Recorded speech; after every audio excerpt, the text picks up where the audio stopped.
Oh, there we go. I think we are live. We are All live. right. So, hey, everybody out there. This is Ski with F&P, and we've got And Dan. Daniel with Sons of Slambo. Yeah. Uh, you just got back from vacation, so we didn't do last week because the day after Warzone, I was still doing Warzone stuff on Monday, so I had to take the day off. That's fair. I don't blame you.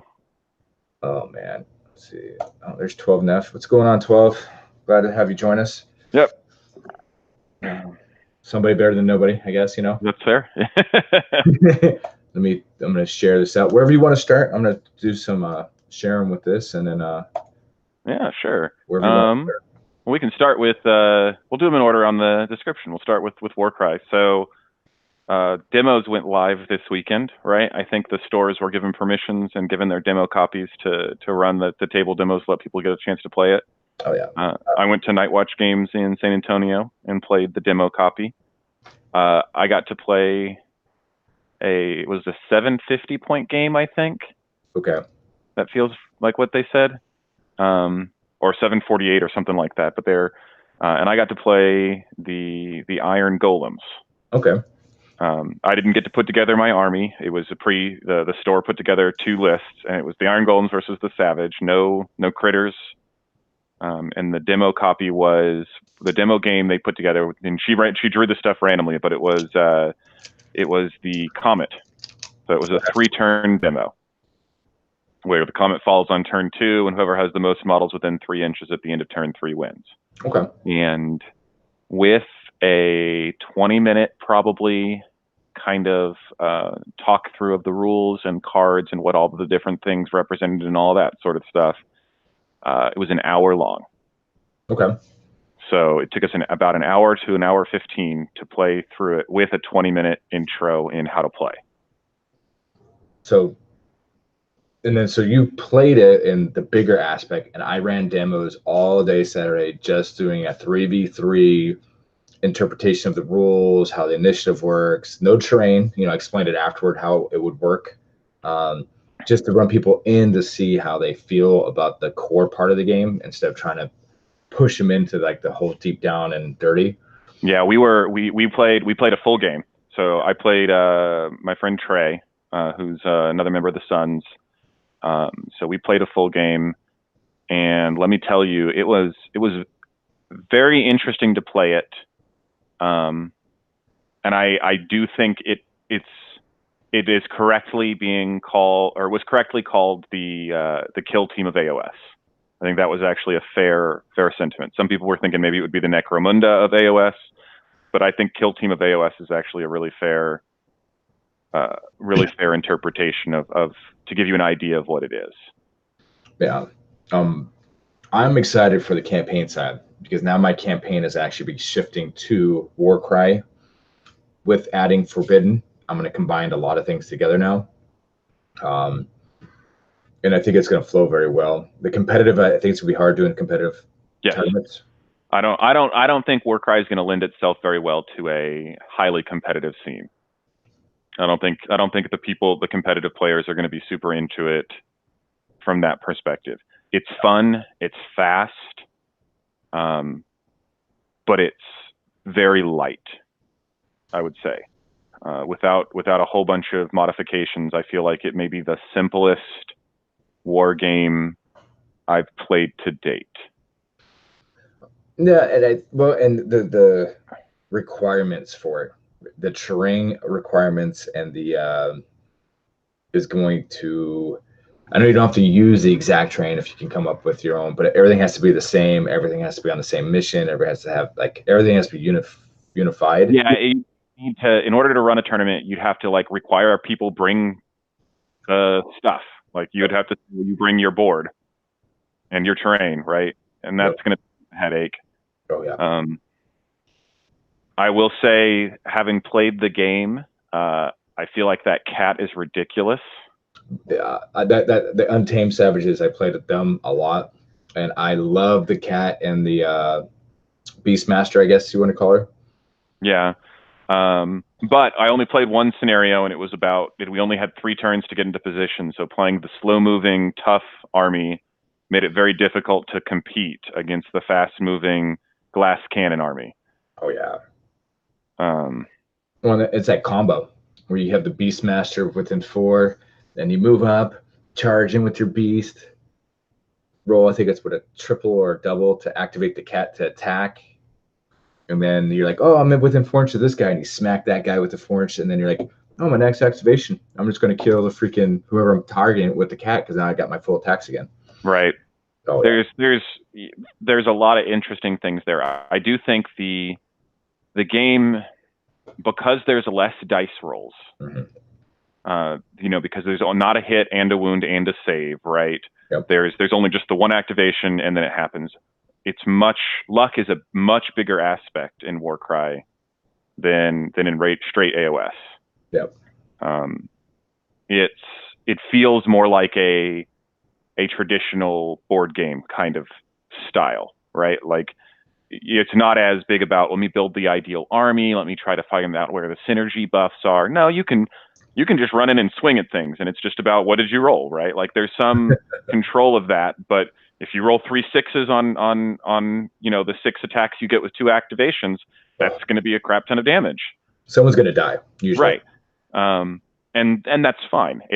I think it's a great, fast, casual game to play either before your club gets together on club nights with the people who show up early, or as a thing that you can do with some friends in a place where you don't have the time or the space to play a full regular AOS game.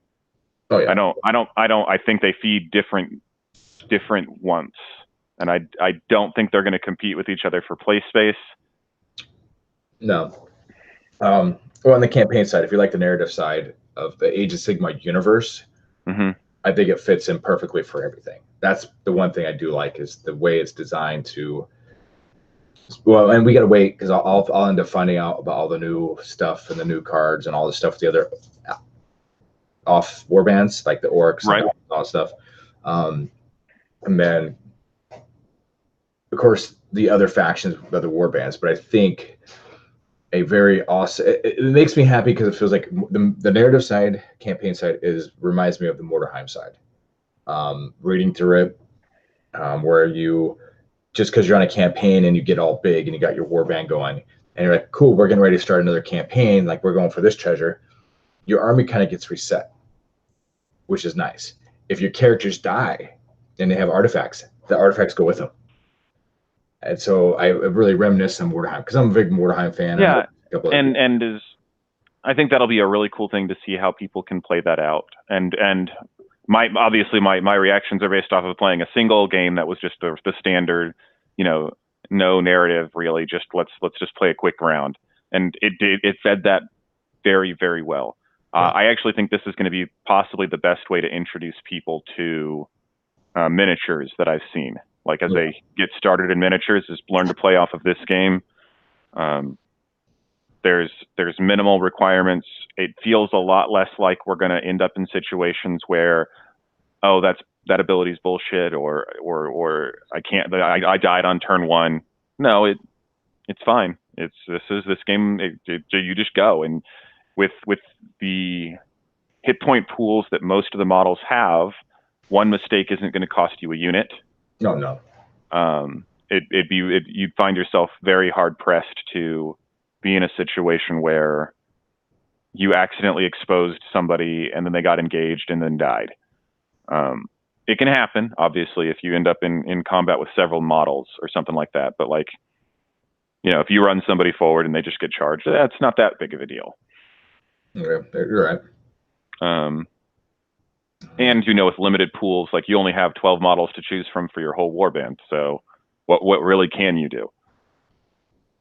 And it's just like, I can't wait from the release the 2 factions by themselves, because I have ideas, but that's the only thing right now that we're limited to, is like, cool, you can only, because I built the whole box set besides the terrain. And there's a couple models in there, it's either or. So the banner guy for the Iron Golems is either make him or you make the guy that he has, or it has a big old hammer, I think it is. Yeah. And then same goes for I call them the lackeys or the mooks. There's the shield, there's 2-handed weapons, and then there's the bolas, which the bolas I've come to find out, I would not equip them with a bola because there's a piece that you put on their back that is the bola. So you can technically go, oh, I have two-handed weapons with the bola on the back, and be like, cool, I'm going to use the bola. He's got it. Yeah, yeah. I mean, and it's a game where you have a card that represents the character, right? Like you can, if the model doesn't exactly match up with the character, as long as both you and your opponent agree, it should be fine. Oh yeah.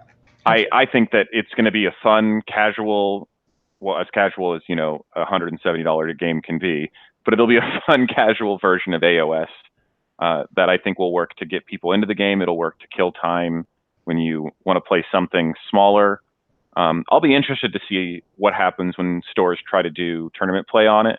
Yeah. Because they're you know it's going to happen at least a little bit, but we'll see what happens. Yeah, we'll have to see. Like I said, when the other factions come out though too, and the other terrain boxes of terrain that basically reboxes. Yep. We'll see. I think that about covers that one. Yeah. Let's see. So next we got WargamesCon coming. Yep. Super exciting. Let's see. I'm missing something. Oh, I got something. Where did I put it? Oh, there we go. And lists are due Monday or next week, right? I think so, and that's where I got to decide what I'm going to do. Well, so I gotta say, first off, I love John Napick. I think he does a really good job of making his tournaments geared towards as many people as possible from an army perspective.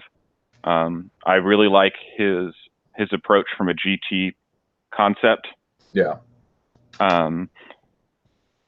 Yeah, exactly, Tyler. Yeah, it's something you can take to board game night, and people will play with you and not freak out because you've brought in 2 giant tubs that fit under your bed and some table toppers and $7,000 worth of stuff, and be like, "Hey, let me teach you how to play this game."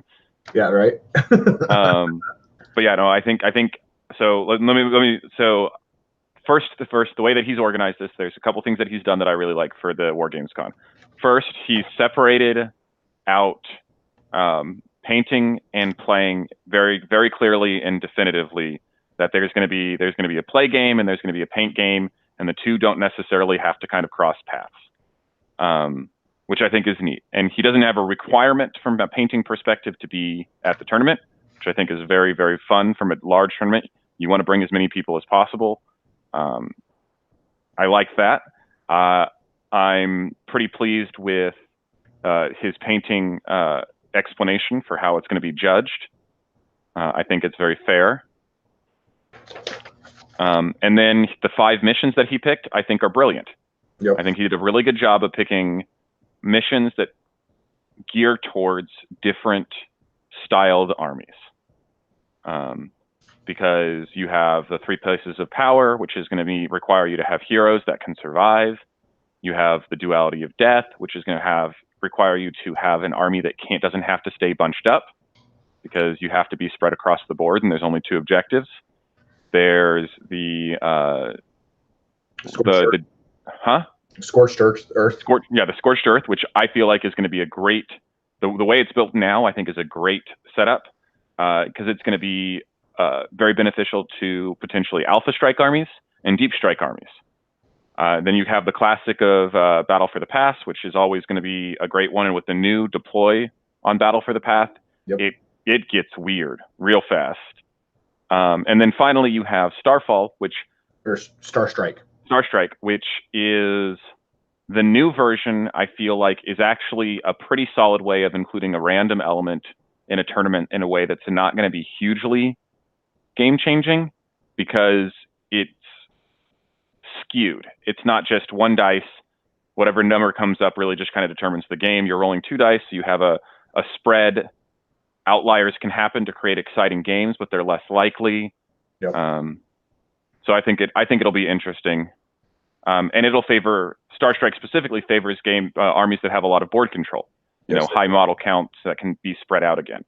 Yep. Summoning armies. Yep, summoning armies, absolutely, or teleportation, right? Yeah. Oh God, yes.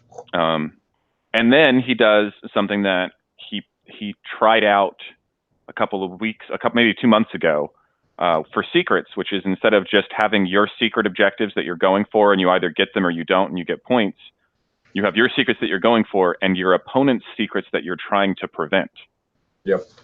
And so I feel like that's going to encourage people to play out games more, because it's very easy usually at the end of turn 2 to know how the primary part of the game is going to go. Yep. Obviously, luck can change it, and not every game is that way. But in most games, by the end of turn 2, you can probably safely call the result of the game and who's going to either get the major or minor. But with the secondaries, the hiddens there, you can't guarantee that one of those is or isn't going to happen. And so you really need to play as long as you can until either all the secondaries have been cleared as either achieved or not, or you run out of time or you finish the game. Yep. So I think that's going to be pretty good. Well, and I like his setup too. Like I said, we got some tweaking to do for Warzone, but the overall was good. He does it. The whole secondary. I like his approach, and like every GT, I like how everyone's going to be a little bit different, so it changes up some things. But like even ours, people are close between primary, secondary, and tertiary. People are like, oh, I can't get my primary, so like, oh, if I at least get my secondary or try for my tertiary, I'm only in a 3-point difference. Yeah. So people really enjoyed that. But yeah, I think WargamesCon's gonna be great. I like what he's done. I printed it all out because I'm gonna actually grab a couple of these for our monthly tournament. Was it second weekend of August? So let some people practice. That's what we're doing right now. Is all the people who are doing WargamesCon, we're trying to figure out what to do. I did some experimenting personally. I'm trying to go back to run an Archaon list with Nurgle, and I couldn't get any killing power. Yeah. Outside of Archaon, obviously, but he goes down real fast if you're not careful, and it's hard to play a game where one model dies and you've lost all your killing power. That is very true. Like a Maw Crusher, maybe. Like a Maw Crusher, maybe. Yeah. Although now the killing power on that Maw Crusher is pretty ridiculous. Well, see, I don't know. Maybe I'm more logical, or I see it differently than most people. He's still the same character. He still does the same damage. He doesn't do nothing new. Like, he just has opportunities to alpha strike something quicker, and then he can die. Like, that's where it comes down to. I mean, and it really kind of depends upon what you're going up against, right? Like, if you go up against an army with a linchpin piece like the Archon list or a Nagash list, and you can get the Maw Crusher to take out that linchpin, it doesn't matter if he dies. Exactly. I'll trade 300 and some odd points for a 600-point model any day of the week. And I did that Saturday fight against Seraphins. So first turn I grab my Maw Crusher, I teleport him over, spend a command point, charge during my hero phase, do my destructive bulk and everything. Killed a couple characters, almost killed a Slain, but it all comes back down to dice rolls too. So yeah, obviously, and knowing when to wog. Yeah. Oh yeah. Well, you got to have and that's where I guess I'm on reserve. Is now it's become a command point army, and I wasn't a fan of that. I was like, cool, I can bring 18 units, no battalions, save up my freaking points till the end, and then do my wall when I need it at the end, because then I've got this massive, massive army. Now it's like, okay, I got to have command points to do all my cool stuff. So it's like. That's fair. I do think that I will be intrigued to see what lists people come up with for Iron Jaws that don't include the Brooch. Oh yeah, yeah. I feel like that's the way you're going to run your Iron Jaws. Is you're going to run him. What is that? Realm of Shadows or whatever it is, and I don't remember which one it is, but it's Realm of Death with the Shy East. Yeah, Realm of Death, and take the Aether Quartz Brooch for the 5-up. Get a command point back. Since the way it's worded, it doesn't have to be on the person using the command point. It's just when your army uses it. Yeah. And you put it on the shaman that's going to be sitting in the back the whole game anyway, so whatever. Which kind of goes into what is coming out soon, hopefully. Oh, yeah. Yeah. No.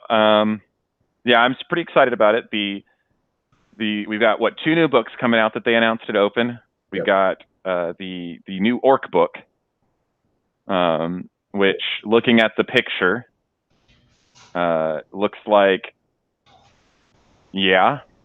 And then the description is Iron Jaws and Bone Splitters. So I think that's an interesting one for me. No greenskins. Well, okay, so I don't know. There might be some models in there from Greenskins, and they might just get tied into the Ironjaw, or it's Ironjaws and Bone Splitters and then the Great Wall. So it's 3 books in one. Yeah, and so that's going to be, that one makes me intrigued. Because when they first said Ironjaws, Bone Splitters, I was thinking Beast of Chaos. I was thinking Skaven Tide, like that style of book where it's, you have your kind of allegiances. Well, for these keywords, they get this ability. For these keywords, they get that ability. And here's some ways that you can kind of manage those keywords or grant abilities. But then they were like, okay, so we have Ironjaws, Bone Splitters, and the Great Waaaggghhh, which combines the two. Yep. And so that doesn't scream a soup army to me. That screams like you just put 2 armies in the same battle tome.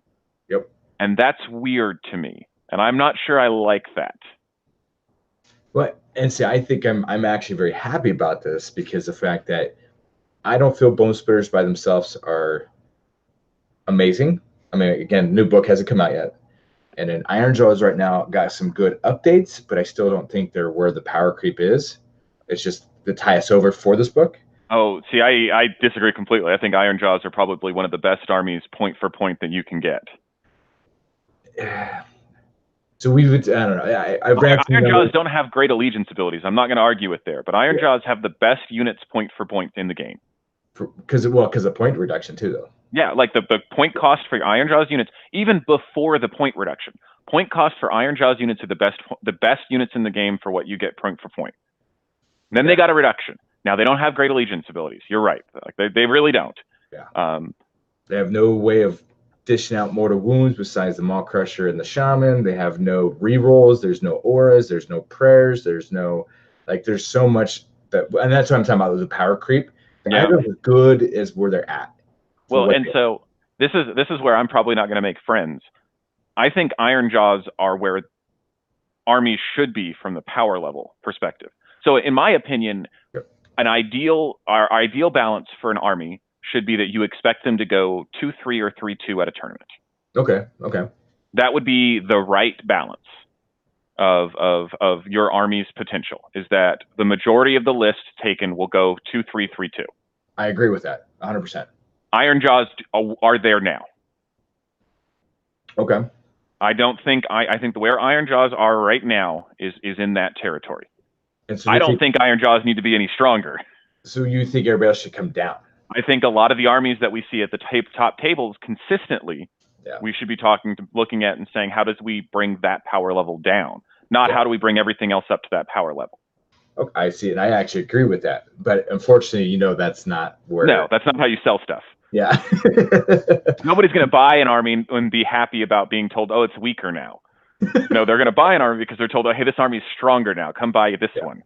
Well, and I've got Bone Splitters. They're sitting in my case. They've been walling at me since 4 o'clock on Saturday morning when I got my phone literally blew up from so many people I know from across the pond here, and 4 o'clock in the morning, and it just went boom, boom, boom, boom, boom. And so I get up, I look at it, and all I see is my battle tome. I'm like, oh my God. And then my case over here with my Bone Splitters, and then my Ironjaws case just started walling at me, and I'm just like, he. Yeah.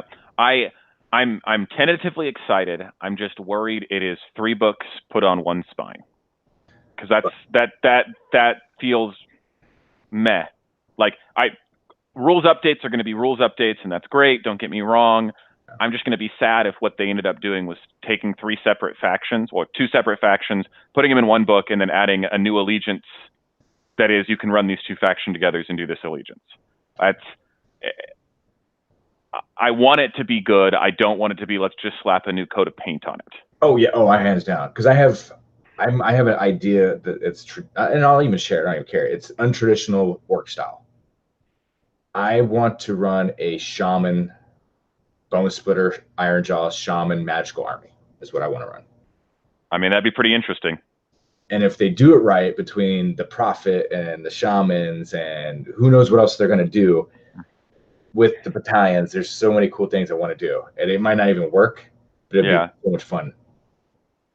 And then if you look at the picture with all the models on there, in the background, there's 3, or is it 2? Let me see here if I can zoom in. It might look like either it's terrain, scenery, or it's endless spells in the back left. Possibly. Oh, could be. Could be. One guy looks like he's holding a banner, which is that big freaking face, but one of them's on a base, or both of them are on base besides the middle one. Yep, who knows? And then I was like, well, what happens if they release a Maw Crusher without a boss? What happens if they do a Gore Grunter with a War Boss and a Gore Grunter? Yeah. I mean, so there's a lot of models that they can do. There's a lot of reworking of rules that they can do. I think that there's a lot of opportunity available for this book, and I'm super excited for everybody who plays it, and I hope it's great. And I want it to come out. Like, don't get me wrong, it's going to be awesome. It'll be models that don't normally see tabletops. I'll get my teeth kicked in by Iron Jaws more often. But yeah, we'll see what happens as far as that goes. What? I'm tentatively excited on it. Gotcha. When it says, oh, so this says Iron Jaws and Blows first together at last. Orc War Clans isn't so much one battle tome as 3, containing allegiance abilities and sub factions for the Iron Jaws and bonus as well as the third set of allegiance abilities for the Great Wall. I don't like that as a precedent. Okay. Like, great, it's going to happen. I can't stop it. I really don't like that as a precedent, specifically for the other book that they're announcing, The Cities of Sigmar. And I'm excited for that book now too, because which let's just call it out. I called this book 3 months ago. Oh yeah. I called it Defenders of Civilization. So not too far off. And I think me and the guys called it the Followers of Sigmar, or God, what was it? There was like 2 of them that we called it. But yeah, Cities of Sigmar. So Cities of Sigmar. I'm super interested in this one. I don't know why they concluded Scourge Privateers, but all right. Yeah. Like 7 sets of allegiance abilities. Yes. I'm hopeful, based on the fact that it's talking about fielding mixed forces, that it's a soup book. It's Skaven Tide for Order. Oh yeah. Here's the 7 clans of Order. Here's their allegiance abilities. You can mix and match as you want. Here's some special rules for getting some models to be battle line. What I'm worried about is it's 7 books in one, and each book has 4 models and an allegiance ability. Well, okay. But like, I don't know if I'm worried about that part though. Like, because I'm worried that it's a book. So what are the 7th allegiance abilities it's got? Well, it's got Dwarden, it's got Wanderers, it's got High Elves. Maybe we'll see. But it would have free cities, right? Those 3 are already out there. There are 3 allegiances that are in this book. So there's 3 of the 7, and then it has a Ironweld Arsenal allegiance ability or something, right? Like, it has a Scourge Privateer allegiance, but they're not allegiances like a soup book where it's like models with this keyword in your Cities of Sigmar army get this ability. It's here's how you run an Ironweld Arsenal army, right? I'm hopeful it's a soup book because it talks about running mixed armies. When it talks about the gun haulers from freaking KO. Well, so that one I think is specifically calling out an ally option. I don't think they're in the book, but maybe they are. Or it might be like, hey, you could take these are the things you can take and change the keyword or add the keyword, but you know maybe there's that, because I think I know I have so much hope for this because I think everybody's going to fall under the same thing. And again, I hope it's a soup. I'm with you. I think it's either you can run it as we'll just say we'll just say Wanderer's Army just for intents purposes, right? Or you can run it as the Cities of Sigmar army with yeah, so that'll be an interesting thing. I think it's interesting that the picture that they elected to display for it are a 3rd Sylvaneth.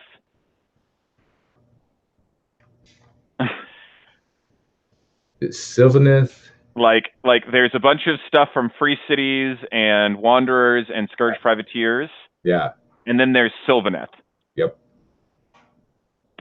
And you know what's funny? Look at the bottom left corner. Isn't that the Warcry face statue? Yeah. Yeah. But you know, that's just terrain, right? Who knows what they want for that? But like, I just find it interesting that their battle spread for this new Cities of Sigmar army, a big chunk of that table space is taken up by an existing army that just got a new book. Yes, and if you haven't seen it, here's the new book for everybody out there. That was released a month and a half ago. Most of it, not all of it. So, but I'm excited by that one. I agree. It'd be great. I'm great if it's a soup book for people who play D&D. It'll make a great army to play because all your figures can also be used for D&D figurines. I think it'll be very interesting. I'm interested by the fact that they specifically called out with the new City of Sigmar's book, a handful of order units will be leaving the range and becoming Warhammer Legends. Yep. And then White Lions and the Glade Guard are no longer available on the site. Oh, that reminds me. Now I gotta look. Is the Cold Ones on the site? Now, White Lions, I can understand them retiring because they're kind of moving to a new interpretation of elves. Yep. Glade Guard retiring is weird. Like, if Wanderers still exist and you take away Glade Guard, I'm baffled. Like, no, like that. Now, the only Wanderers they have on the book are the Nomad Prince and the Stag Riders and the Eternal Guard in the back. They don't have any Glade Guard. I'm looking at, oh god, yeah. Wild Riders, there's them. Mm-hmm. There's the Rangers. Eternal Guard. So but no Glade Guard on this picture. Yeah. Right? And so that concerns me, and that's going to make a bunch of current Wanderers players very unhappy. Yep. So I'm hoping that's not the case, and they pulled them to repackage them with new art. When it just says sold out online, no longer available online. So yeah, so that means they're not restocking. Yep. So I'm hopeful that they're redoing the art on the box and they're repackaging everything that they have, and they're going to sell it with the new Cities of Sigmar art. Yeah. And labeling. But there's no Cold Ones, by the way. There's no Cold Ones? I cannot. There's a Cold One with the Chariot. That's weird. The one Cold One they have is one that nobody uses. Okay. I'm looking again. I want to double check. Yeah, so there's the Darkspawn Chariot. But I do not see. Oh, wait, no, they are. Darkspawn Knights. There they are. Ah. But yeah, so I think it'll be very interesting to see what happens. It could mean nothing. It could just be an issue of stock, and they just needed to put a new order in, and then it'll be back up by the end of the week, right? Like this happens periodically. Timing wise, makes it at least worth talking about. Who knows if it actually is anything relevant? I suspect that what we're going to see is a lot of the elf models get retired with the Cities of Sigmar. We're going to see a lot of the elf models that don't fit into the current world, basically. Yeah. A lot of like high elves, I think a lot of the high elf armies are going to get changed and retired. I think that the dragon riders may get retired. Who knows exactly what, but that's my bet on where this handful of models is going to come from. I don't think anything in Free Cities is going to get retired. I don't think anything in Ironworld Arsenal is going to get retired.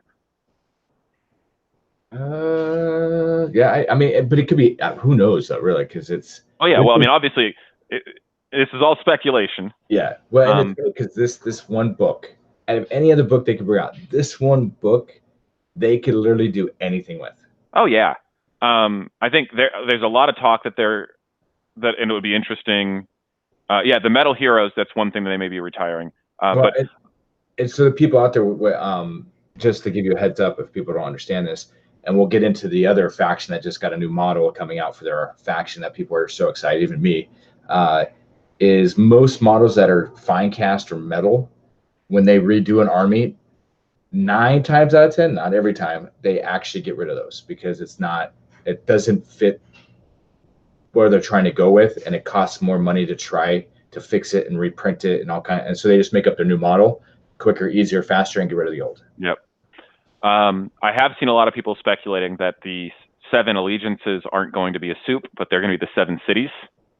Oh, like Hammer Hall and stuff like that. And you pick which city that you want to run, and that city will dictate which units you can take. And that matches the box sets that you were selling, Mm-hmm. all that, which then is cool because then that's some type of soup. Yeah, yeah. Well, and I think it'd be very interesting because it allows you to have much more distinct armies. Yep. If it's a soup army, you're going to see very quickly a handful of options rise to the top as here's the way to mix and match to get the most bang for your buck. If it's allegiances well, with this allegiance, you can't take any Ironwalled Arsenal. This city doesn't have Ironwalled Arsenal. Yeah. So even though it has these really cool benefits, you don't get the steam tanks. Well, in this list, you can take steam tanks, but the only battle line option you have is KO's primary, infantry, which are garbage or something along those lines, right? Like it'd be very interesting to see. Reading at this one little part of this, it says Stormcast Eternals or blah blah blah. And for well, the Tempest Eye, which is one of the cities, and the Living City can draw on aid from the KO and Sylvaneth respectively as full members of your army that share your Legion abilities. Yeah, so that makes me think that it is going to be seven cities that you're going to have allegiances for that will dictate what units you can take, including some cities being able to take units from other factions outside the city. Yep. As full units. Oh, I can't wait to see which ones the Fire Slayers fall into, because it's going to happen. Oh, yeah. And I guarantee it's probably going to be Hammer Hall. Very possibly. I am intrigued to see what happens. This could go amazingly well, or it could fall flat on its face, depending upon how it's implemented. Watch this be the new broken book. It would make me laugh if one of the cities is just ridiculously overpowered, and everybody's like, "Oh yeah, I'm playing a Hammer Hall force," and everybody just groans, "Oh, it's Hammer Hall." Well, Hammer Hall is great because the fact that Gortrex is coming out. Right. Gortrex's whole story in the Realm Slayer is him getting to Hammer Hall. That's like his focus. With the couple Fire Slayers, some free people, a Necromancer was around in that area, helping out, and so. I'm excited because I would love to recreate that army for that. I don't know, that just that cool feeling, So, yeah. So then we got the new model. Oh, the Beastclaw Raider, or the Ogre Tyrant, I should say. New Ogre Tyrant. Oh my god, that model, mind blowing. Yeah, it's. The best part about it is they released a new plastic model for ogres, which tells me that ogres aren't going to be retired. Nope. They're not going to get forgotten. That is coming. And I suspect that ogres will get the same treatment with Beastclaw Raiders that Ironjaws and Bone Splitters got. That you'll get a book. We're going to get a book for them that's 3 books in one. That's Maneaters, Beastclaw Raiders, and whatever they decide to call the United Ogre faction. Yep. Gosh, I just can't wait. Like, that's another, because it was Age of Sigmar Open Day 2019 Destruction. That's what it was. Yeah, it was. Yeah, it was. Oh my gosh, it's just amazing. Let's see, I need to add something here. I mean, I don't know. I think, okay, with the model. So I was kind of worried at first because I didn't know what it was called when I first saw it. I knew it was some kind of character, but then I look at him like, man, he looks like a Beastclaw Raider. Yeah, when they did the little kind of shadow. Yeah. His stance and the little kind of thing on his back, very, very much a tie-in to the Beastclaw Raider look. Even his front plate with the horns coming out. I'm like, ooh, so they've got a new character. And then they're like, no, it's the Ogre Tyrant. I'm like, all right, well, we just know. This kind of confirms it. I hate to say the aesthetics. I would put all my money on it.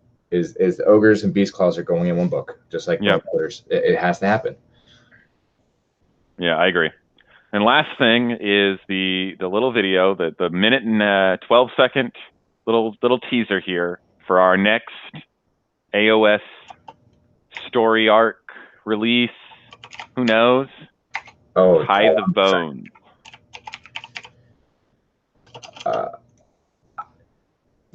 Give me 1 second. Let me just throw this on there. There's that. Okay, cool.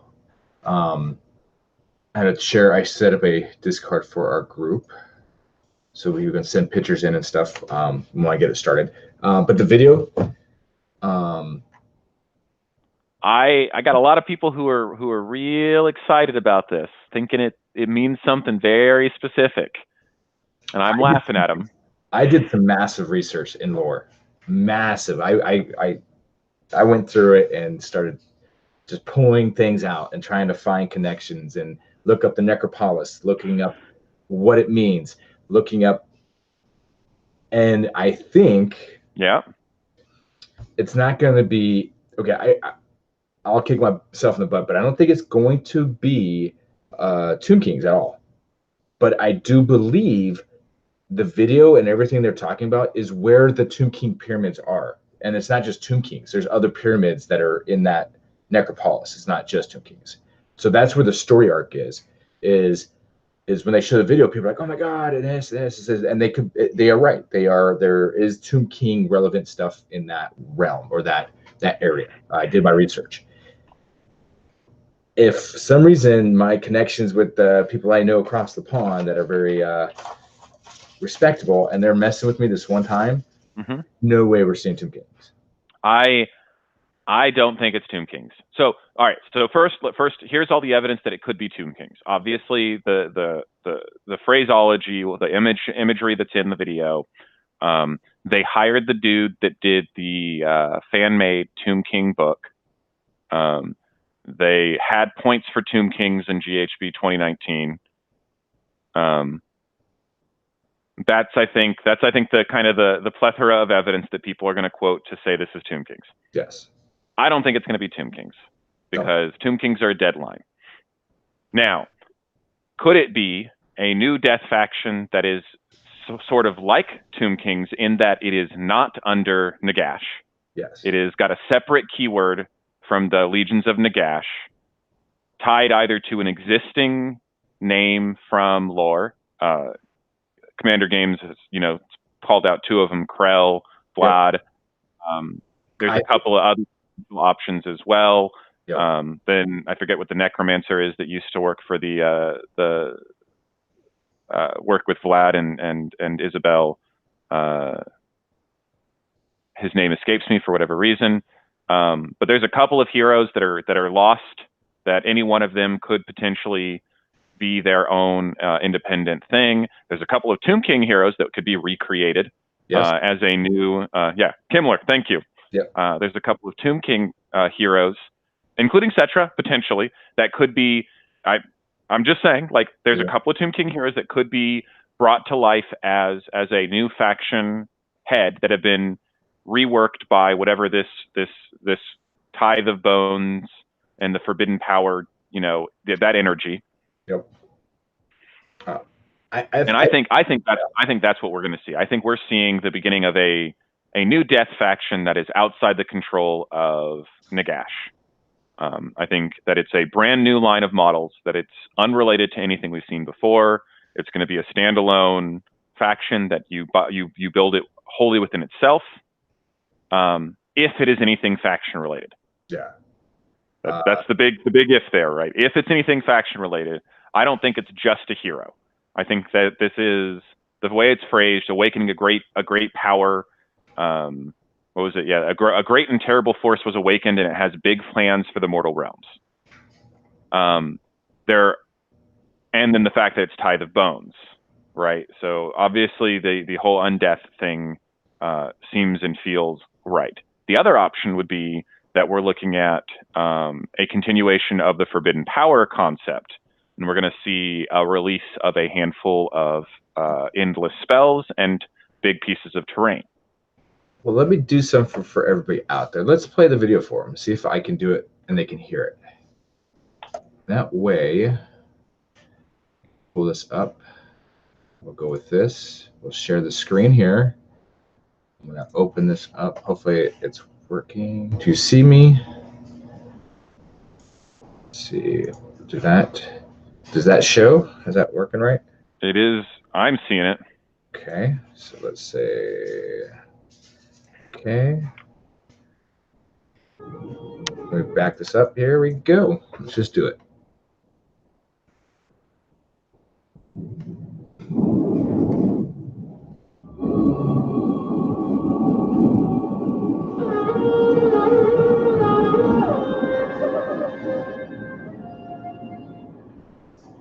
I have been killed and reborn, destroyed and remade. I survived the fall of the storm god's hammer and tore my way free from the soul beast's prison.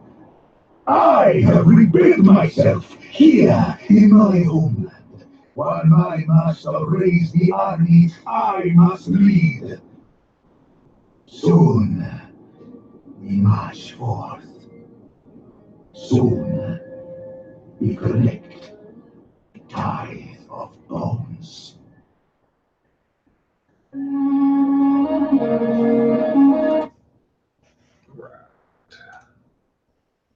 Yeah. So there was one thing in there that I didn't catch the first time. I survived the soul beast's stomach. Yep. I'm wondering if they're not going to be sneaky people, and this isn't what's his name? The Dark Elf's son. Oh, oh my God. Why can't I think of his name? Malarion or something like that. Yeah, the one person we've been missing. Everybody's asking where he's at, and no one knows. Oh my God, I think it starts. Yeah, I think. Is it Malarian? Let's see. It's not Malarion, but that's all I can think of.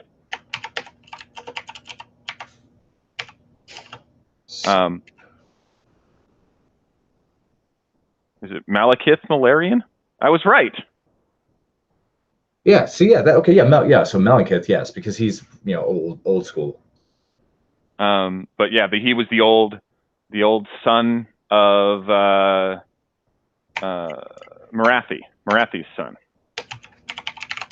Malarian. Let's see. I wonder if they bring anything up on him real quick, because we're doing a little bit of a diving here. Malarian is a god that was once part of Sigmar's Great Alliance. His heir waxed long. Okay, so that's all it says. Let's see here. Waaaggghhh. Age of Sigmar. Followers Slanesh blame Malaran for the missing god and eagerly seek him in the realm of Waaaggghhh. Marathi warns elven gods of Slanesh eventually escape and response. So that's it. Like, there's nothing much on him right now. Yeah. So I'm thinking that would be an out of left field one. Is we see Malarion return, or Malekith, whatever his name is, return to the world, and it turns out he's changed a little bit with his time in Slanesh's stomach. Oh yeah, dude, that would be great. I don't think it's likely, but it would be very interesting. Yeah, and that's fair. The tie would be weird, not really related to bones, but it could be kind of a cool out of left field thing. I don't necessarily think it is, but it would be kind of neat if it was. I will agree, though, it would be amazing if it was a new character. Oh yeah, it would be amazing if it was not recreating something that has existed for 20 years. Here you go, fanboys, you can go and be super happy about it. Well, with the whole forgetting the Stormbolts, with everything open, we know there's a lot of these vaults are closed with people in them for a reason. And so maybe it's a character or somebody from one of the vaults as well that finally got out, and he's coming to lead, lead what he needs to lead. Well, and also note that the person talking probably isn't the thing that was in the Storm Vault. No. Because the person talking serves a master. And everything is Nagash. I don't think it's Nagash. No, I don't think it's Nagash either. I'm hoping for vampires. I mean, that is my. I hope that even if it's not this in the future, I want to see a new vampire count. I want to see the new Vlad, not the Vlad, just something new with vampires. Music is a very, very Eastern feel, very old Eastern. I could see that being potentially shaping it. But when Over Kingdoms. I hear you think of trolls for some reason. The whole a troll feel, but I know it's not a troll, but the whole fantasy in the Aztec Guardian type feel, you know. Yeah, who knows? Who knows? It's ripe for speculation. I think they did a very good job of putting enough little pieces of things that could apply to lots of people in that video. I will also be really interested if it ends up being a thing where the Tithe of Bones is not their bones, but the Tithe of Bones is like they use bones, or maybe they have bone magic, or they collect bones, or something along those lines. And so the faction actually is just dudes, but they collect the Tithe of Bones, right? Like, well, wait a minute. It makes sense now. It's a bone splitter character. That's what it is. It's totally the new bone splitter character. That's like, it's yeah. There it is. Hands down. there it is. That's it. All about the new bone splitter army. Yep. And the new character. Yep. Just in time for the book. Yep. Perfect. Perfect. That's it. It's the Bone Splitter's Maw Crusher. Oh my gosh. That would be amazing. Oh man, the Prophet on a Maw Crusher. Sorry, I'm just thinking. Oh, that would be beautiful. Oh. All right. Well, I think that is about what we have to cover for today. Yeah.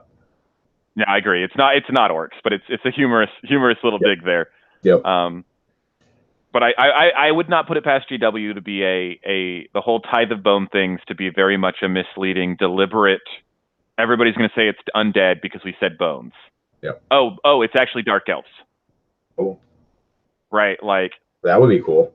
Right. Or oh, it's actually ogres. Or oh, it's actually like, you know, it's some completely off the wall thing. Oh, it's actually a weird sub clan of chaos spawn or something. Like there's a lot of things that it could be. Yeah. And not be undead, even though there was all the undead image or all the skeletal imagery, right? Well, yeah, they did a great job. Between music, voicing, yeah, all of it. And we got a couple minutes left, and I'm just going to throw this up here. We got season 3 from Underworlds coming out. Beastgrave. If people didn't catch it, it looks like Wood Elves and Beast of Chaos are the two showcased so far. Not gonna lie, I'm not an Undertales person, or Underworlds person. So for me, that's not a huge announcement. Yeah. It's just cool. One thing I like about this, because we had Shadespire, which was at Shadespire. We had what was the last one? The Night Vault, and then Beastgrave, which is it'll be in Gur, the Realm of Beast. So, and I will say it's been interesting how much they've kept the current story of AOS in line with the Underworld's releases. Yes. Just saying. Tithe of Bone coming out along with the Gur Underworlds expansion. Yeah. I'm telling you, man, it works. Bone Splitter character, I'm telling you. I mean, I'm just saying, like, it doesn't seem quite so silly anymore. Yeah.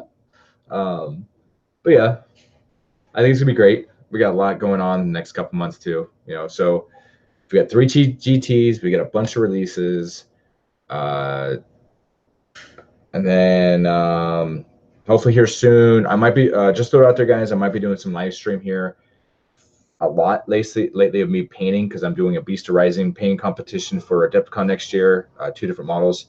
I'm working on my Everchosen model for the Saturday for the Everchosen competition. I'll show that after the competition. I'll show everybody that. I might do some live streaming, possibly at WargamesCon. I'm trying to get up to San Antonio for the Slambo in October. Might do some live stream there. Me and Daniel will be at WargamesCon. Yep. If I make it to Slambo in San Antonio, then we'll both be there. True. And then I don't know about Dallas. Dallas is still kind of, I don't know about Dallas yet. So. Well, so I'll be going to the Dallas event right the weekend before WargamesCon. Okay. Okay. The big the Games Workshop GT. Oh, you're going to okay. Yeah, we'll have to figure out. I'm giving them a shot. Okay. There's an individual going. His name's Scott Reed. He runs the AOS in Las Vegas for the LVO. He came down to Warzone and play. He'll be at the Heat. He's going to WargamersCon. If you get a chance to talk to him, he's a great guy. So Scott Reed, guys, LVO, Age of Sigmar runner. He's the main TO for that. So. Yep. And then as for myself, I'm kind of in a hobby rut right now, but my plan is to either work on terrain or the Warcry box in the future is probably what I'm going to be working on. I just need to buckle down and actually do something. So we'll see what I can make happen this week. Yeah. But this week, most of my time is actually going to be spent prepping for my tournament on Saturday, because I have to do 4 custom scenarios, plus special rules for which god supports you, plus a potential 5th scenario for the Great Horned Rat. That's not a real scenario, but that's just a thing that happens at some point. Right, and that's the first one you share with me, right? Those are the. Yeah. So the one that I gave you the link to, that's one of the 4 scenarios. So don't spread that around. Oh no, heck no! I think it's great, man. I think what you're doing as an organizer too. I know I'm gonna run a little over time because I want to put this out real quick. If you guys ever have to, if you ever get the need or the tick or the stab to go, okay, I want to do something. I want to run an event. I want to do a campaign. I want to run tournaments. I want to, whatever it is, do it. Because I think once you do the first one, you'll get that bug and you're like, okay, I know what to do better. Everybody have fun. And it takes a lot of work, but there's so much gratification after the fact. And Daniel does it. I do it. We got a handful of people that do it. Dan Norris, John K. I can, Kyle V. Like, there's so many people. And the sky's the limit, man. Yeah, so please do it. I will do it. I don't want to have to run as many as I do. Yeah, right.